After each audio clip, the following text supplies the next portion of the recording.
안녕하세요. 이명기 목사입니다. 오늘은 이사야 60장 묵상입니다.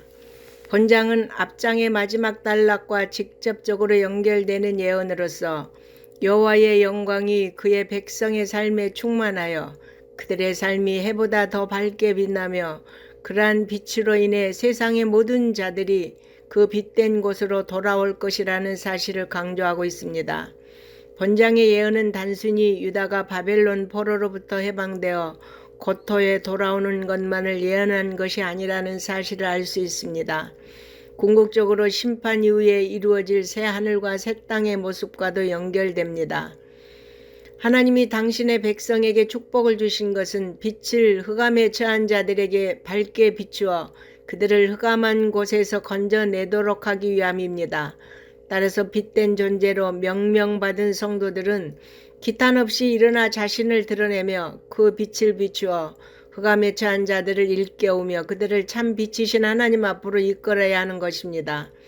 따라서 이는 신약시대 복음의 확산에 대한 예언으로 오순절 성령 강림 때에 근동의 여러 나라에서 온 사람들이 복음을 듣고 에디오피아 여왕 간다게의 굳고 맞던 내시가 유다 땅에서 복음을 듣고 세례를 받은 이래로 오늘날까지 이방의 수많은 사람들이 하나님의 영광과 구원의 빛을 바라는 교회로 나아가고 있으며 그곳에서 빛 중에 빛이신 예수 그리스도, 세상 가운데 임한 여호와의 영광의 빛이신 메시아를 만남으로 구원의 역사가 이루어지고 있습니다.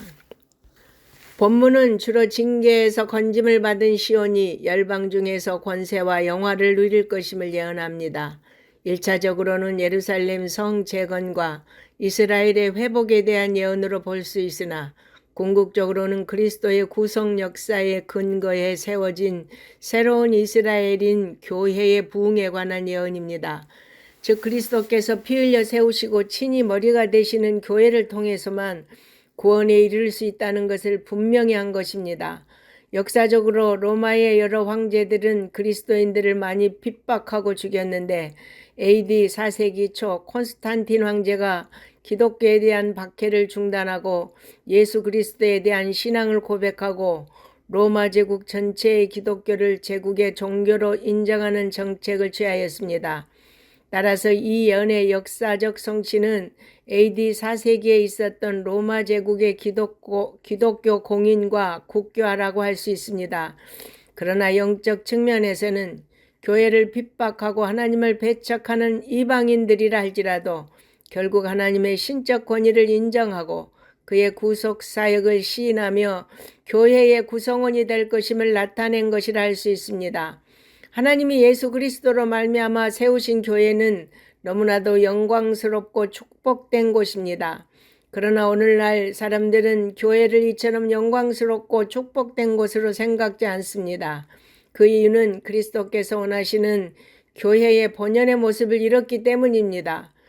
그러므로 우리는 주님이 기뻐하시는 성령의 임재하심이 충만한 교회로 세워가야 할 것입니다. 본문은 문자적 해석보다 비유적 의미로 해석되어야 합니다.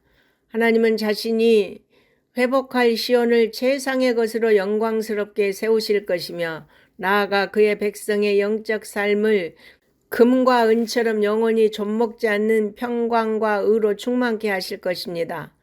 여호와의 구원이 실현된 나라는 하나님의 공의와 화평이 통치하는 세상에 다시 폭력과 파괴가 발을 붙이지 못할 것이 예언됩니다.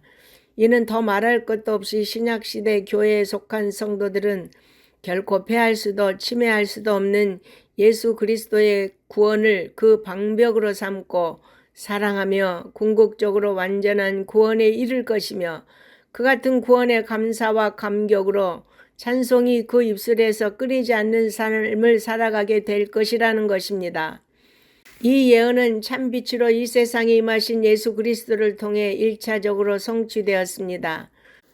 사실 하나님의 통치에 완전히 순종하는 백성은 자연의 해와 달이 비추는 것보다 더 완전한 빛 아래에서 살아가는 자들입니다. 본문이 의도하는 궁극적 의미는 두말할 나위도 없이 구원받은 하나님의 백성들이 하나님이 예비하신 천국을 영원한 기업으로 받아 누린다는 사실에 있습니다. 이는 본 단락의 예언은 메시아의 성육신을 기점으로 시작되고 재림으로 완성될 것임을 보여줍니다. 우리는 이 약속들이 반드시 이루어질 것을 믿으며 하나님이 우리 성도들에게 얼마나 축복된 미래를 예비하셨는지를 깨닫고 확실한 소망 가운데 오직 주님의 빛된 삶을 살아갈 수 있기를 바랍니다. 아멘.